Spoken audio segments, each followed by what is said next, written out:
Goeienaand en welkom by Fokus hier op SABC 3. Ek is Lenet Francis. Baie dankie dat u by ons aangesluit het. In ons program vanaand kyk ons na die onderwysdebakel in Port Elizabeth, wat ouers, gemeenskapsleiers en skoolbeheerrade in die noordelike voorstede van die stad genoop het om sowat 70 skole in die gebied vir 'n paar dae te sluit. En meer as 2000 studentebehuisingseenhede wat nou in die Bult woongebied op Potchefstroom gebou word, laat sommige inwoners die wenkbroue lig.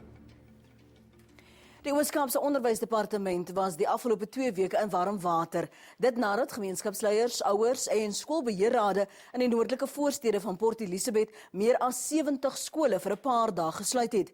Dit weens die erge tekorte aan onderwysers en oorvol klaskamers by baie skole in die gebied. Ouers en leiers meen die onderwysdepartement het oor jare nie daadwerklike aandag aan hulle onderwysbehoeftes gegee nie. Die departement het inderhaas beloof dat die meer as 300 vakante poste spoedig gevul gaan word, maar die beloftes was met skeptisisme begroet. Spesialist regisseur Keith Suister en kamerman Gerrit Botes was in Port Elizabeth en het die verslag gestuur.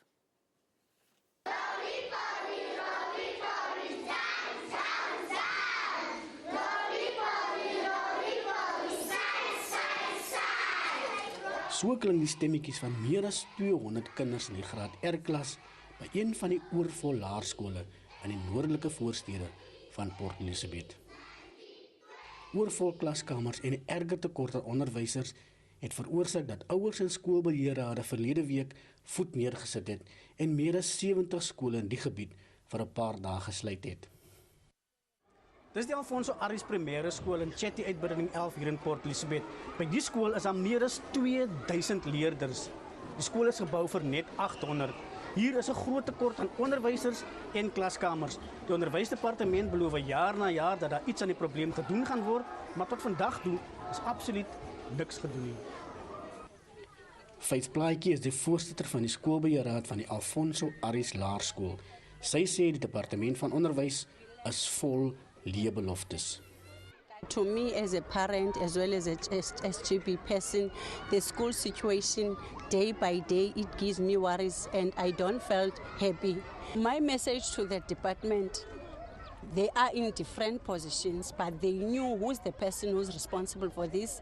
If it is the director who must do the service delivery, they must do it in a proper way. And if our office here at PE is failing us, we're willing as parents to go to the higher offices because we need our children to be given a better education. Ongelukkige ouers het ook al misnoë uitgespreek. Die kwaad vir die departement. Oorgehaal vir die departement wat nie die mobiele klasse wil gee nie. Het was beloof. Hulle moes dit al nou March maand of February maand al. Nothing. I'm definitely sure that the children are going to suffer because what I saw in this school, the children are in danger. The children are sitting down in a floor and it's cold. It's winter time. Winter time now is already gone and the children are having flu. They are spreading. There are diseases who are spreading now. We are very, very, very frustrated as a parent. I don't accept this situation. 'n Ander groot kommer vir die ouers is die feit dat nog 500 families teen die einde van die jaar in die Chetty uitbreiding 11 gebied gaan intrek. Die vraag is, waar gaan hierdie ekstra kinders volgende jaar skool gaan? Andrew Souls aan die spits van die skoolbeheerrade in die noordelike voorstede van Port Elizabeth. Hy sê die tamaletjie met die tekort aan onderwysers kom al 'n lang pad aan. I think after the announcement that 320 teachers will be placed in the northern areas, I think we have welcomed it as a positive, yet I think the awareness that it might not happen, I think it is there. I think we are still planning to go ahead with the rolling out of mass action. Indeed, we will proceed very swiftly to legal action. We will enter into the Supreme Court again. For outstanding is the court order of 2012 of 3rd of August. And that court order is not only for the northern areas, but benefited 4 million kids in the whole of the Eastern Cape. So indeed, the court order of 2012 need to be upheld by our government. Our government need to show that indeed they are responsive to their people.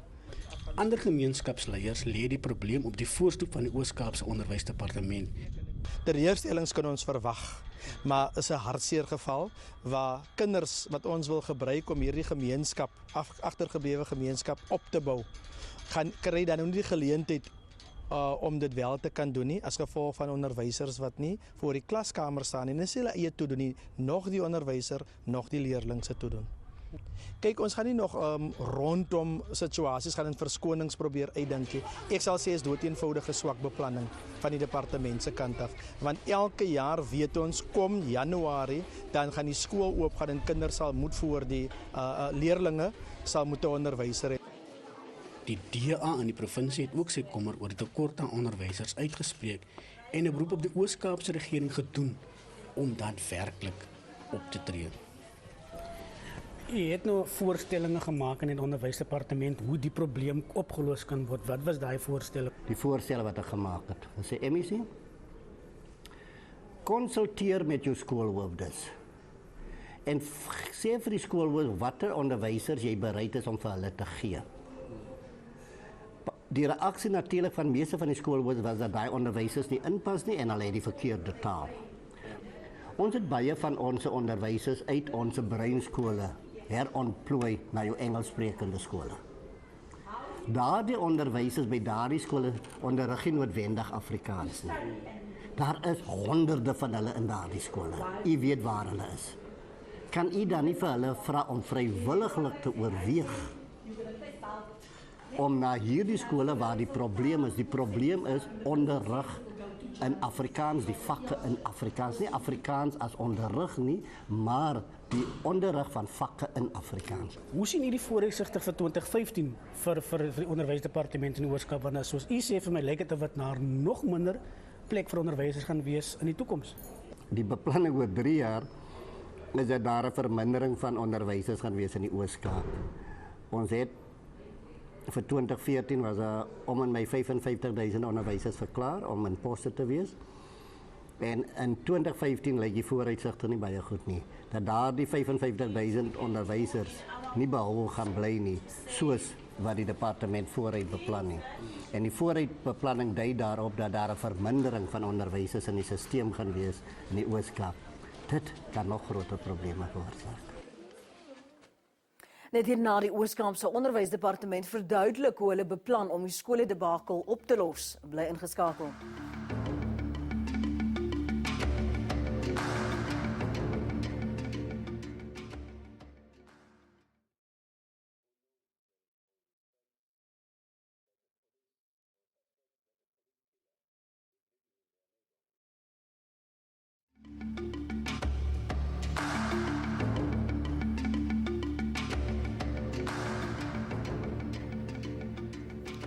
Die Oos-Kaapse Onderwysdepartement het van dese week behoorlik bond gestaan om ontevrede gemeenskappe in die noordelike voorstede van Port Elizabeth te paai. Meer as 300 vakante poste by skole in die gebied het ouers en skoolbeheerrade genoop om meer as 70 skole in die gebied te sluit. Die LER vir onderwys, Mantle Makopula, het hand en mond beloof dat die poste blitsvinnig gevul gaan word. Spesialist-regisseur Kies Suister het by die LER gaan uitvind hoe sy departement die probleem gaan oplos.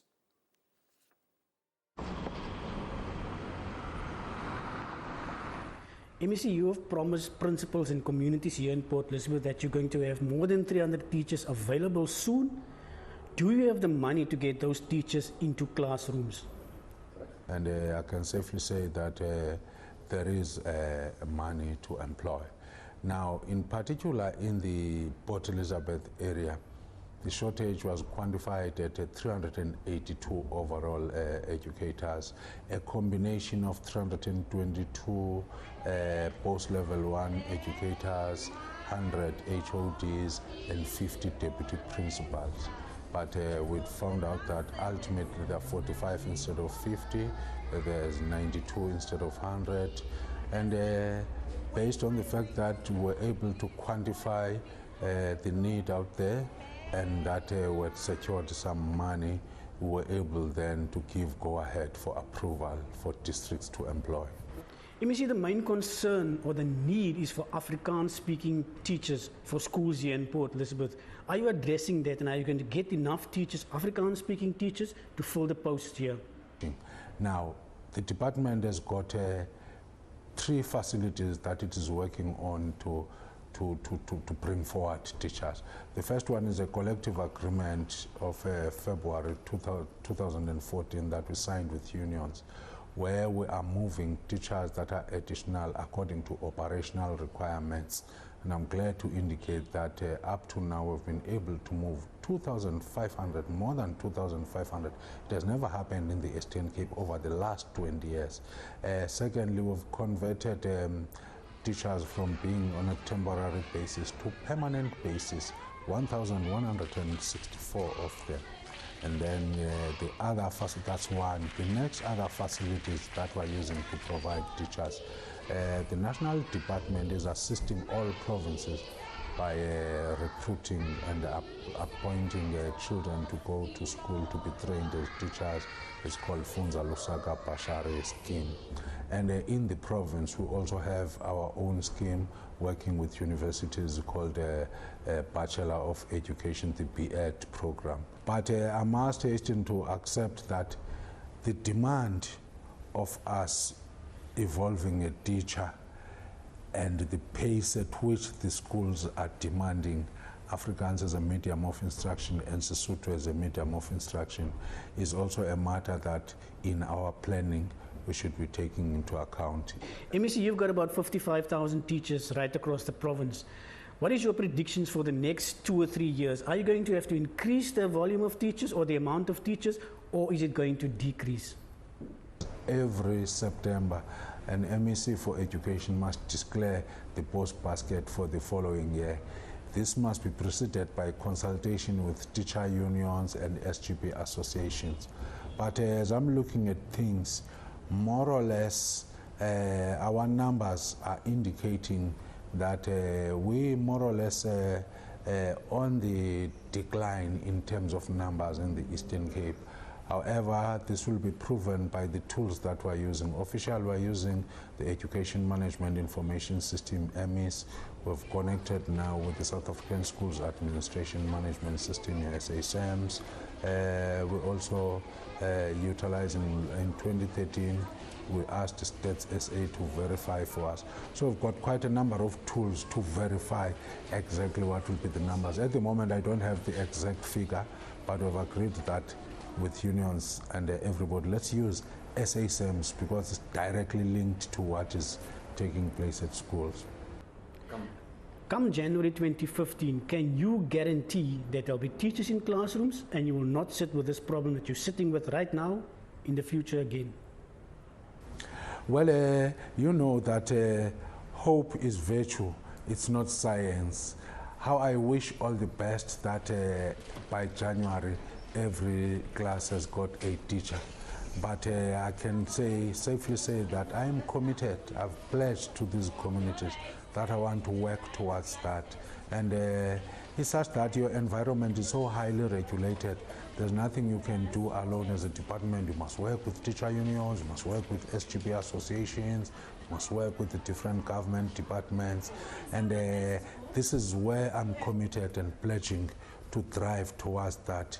I'm doing my level best working with the department and teacher unions and SGB associations to ensure that come January, we want on day one children to be taught. Thank you very much, MEC. Kommerwekkende situasie in die onderwysjaar is al byna op sy rug. Net hierna inwoners van die Bult woongebied op Potchefstroom lig die wenkbroue oor nuwe studentebehuising wat in die gebied gebou word. Ons is nou terug.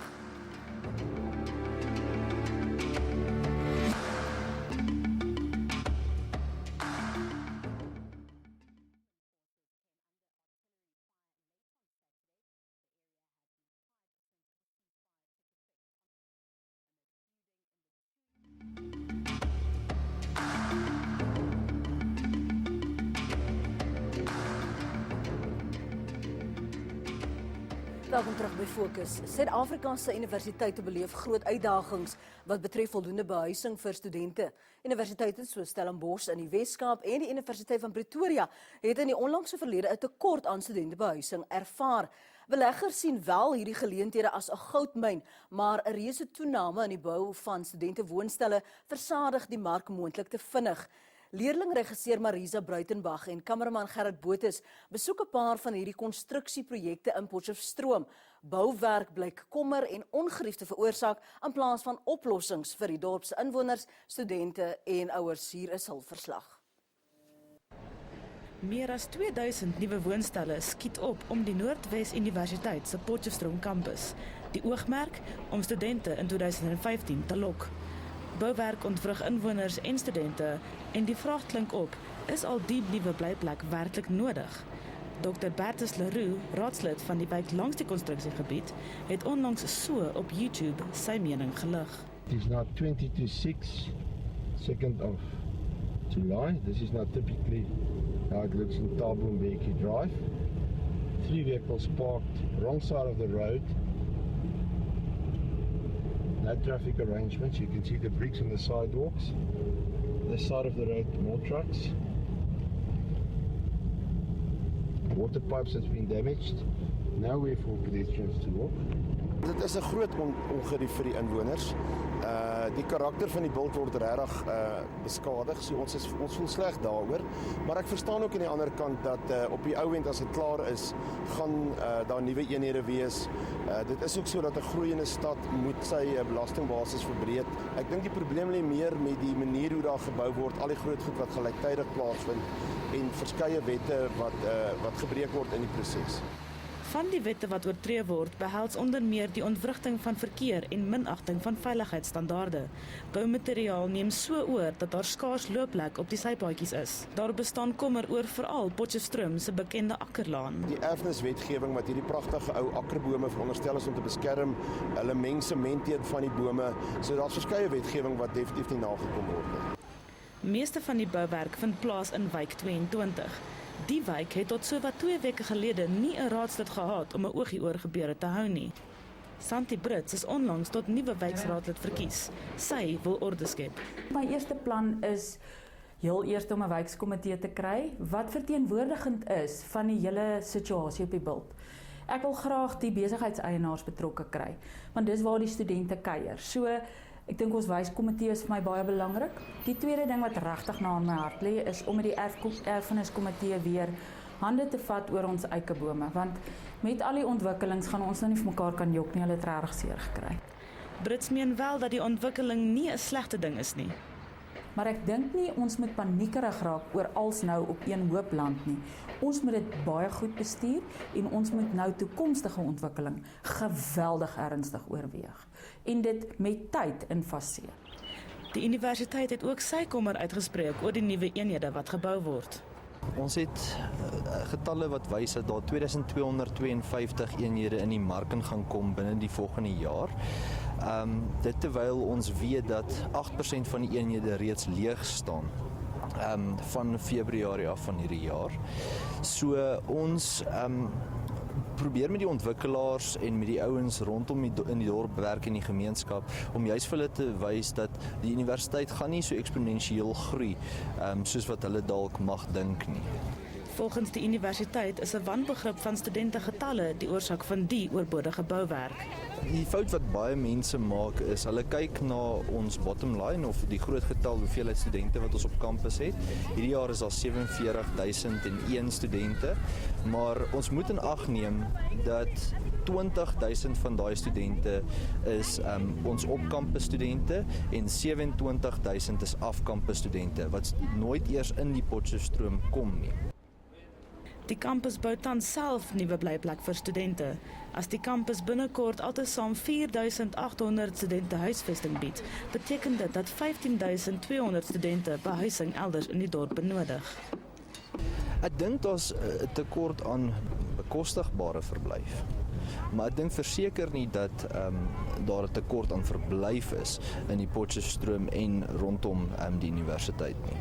Studente meen ook dat dit die bekostigbaarheid van verblyf is wat krap.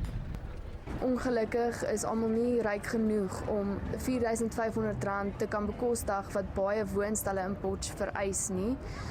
So dit is 'n bepalende faktor en vir die vereistes wat ek soek in 'n woonstel, kry mens dit nie altyd vir die prysklas wat ek byvoorbeeld sal betaal nie, maar jy kry dit dalk wel vir R4.500 wat vir my onbillik is van woonstelle. Plaaslike eiendomsagente vind dit reeds moeilik om die beskikbare woonstelle te verhuur. Hierdie 2-slaapkamer woonstel, wat 500 meter van die kampus af is, staan sedert Februarie al leeg. Ons is nou 18 jaar in die bedryf en dis die eerste keer wat ons hierdie tyd van die jaar in Augustus maand al woonstelle oop het. So die mark het definitief, die aanvraag is nog steeds daar, maar die aanbod is heeltemal oorskry. Afgesien van 'n versadigde mark, is daar ook kommer dat Potchefstroom se bestaande infrastruktuur nie die nuwe eenhede kan bedien nie. As ons praat van infrastruktuur, is die groot kommer lê rondom die waterkapasiteit, ook in terme van die waterdruk, veral met van hierdie multiverdieping geboue, die rioolkapasiteit en natuurlik die paaienetwerk, want die verkeersopeenhopings wat mens hier begin kry, is regtig kommerwekkend. Die eiendomsagent word altyd daarvoor geblameer, want kyk, ek is die skakel tussen die verhuurder en die huurder. Maar die probleem is, jy kan net soveel doen, want dit gaan letterlik so laat van die kinders vir my sê, Tannie, ons staan in die stort. Dan kan ons hare partykeer nie afspoel nie, omdat die drukking in die dorp is. En dis nie die hele tyd nie, dis sekere dele 5:00 in die middags, 7:00 in die oggend, wanneer die meeste mense van die werk afkom. Die Tlokwe munisipaliteit erken dat hy baie klagtes ontvang oor gebrekkige infrastruktuur. We do receive complaints that the sewer, the water, the roads are not, the capacity is not managing. As a municipality, we have allocated within our budgets funds for studies, master plans to look at not only Belt, but all over the municipality. Die munisipaliteit erken ook dat hulle nie die bou van woonstelle waarvoor daar nie werklike behoefte is nie, kan keer nie. When a developer comes to us and say they want to develop a certain, they want to construct something, we take it for granted that they have done their due diligence in terms of the need or the demand they're out there. It's not really for us to say, no, there's no demand for it or not. Intussen duur studente, van wie meeste hulle sente deeglik moet tel, se stryd vir bekostigbare behuising voort. Dis ongelukkig al vir vanaand. Onthou, September maand is erfenismaand. Kom ons kyk hoe ons almal se erfenis kan respekteer en waardeer. Indien jy voorstelle vir Fokus het, maak gerus kontak met ons. Kykers se kommentaar, tweets en voorstelle is altyd welkom. Skryf net die woord Fokus, gevolg deur 'n kort boodskap en SMS dit na 34444. 'n SMS kos R2. Word gerus ook 'n lid van ons Fokus groep op Facebook of volg ons op Twitter by Fokus ZA. Alles van die beste vir die week wat wag van my Lenet Francis en die res van die Fokusspan. Totsiens dan tot volgende Sondag aand weer hier om 7:00 op SABC 3.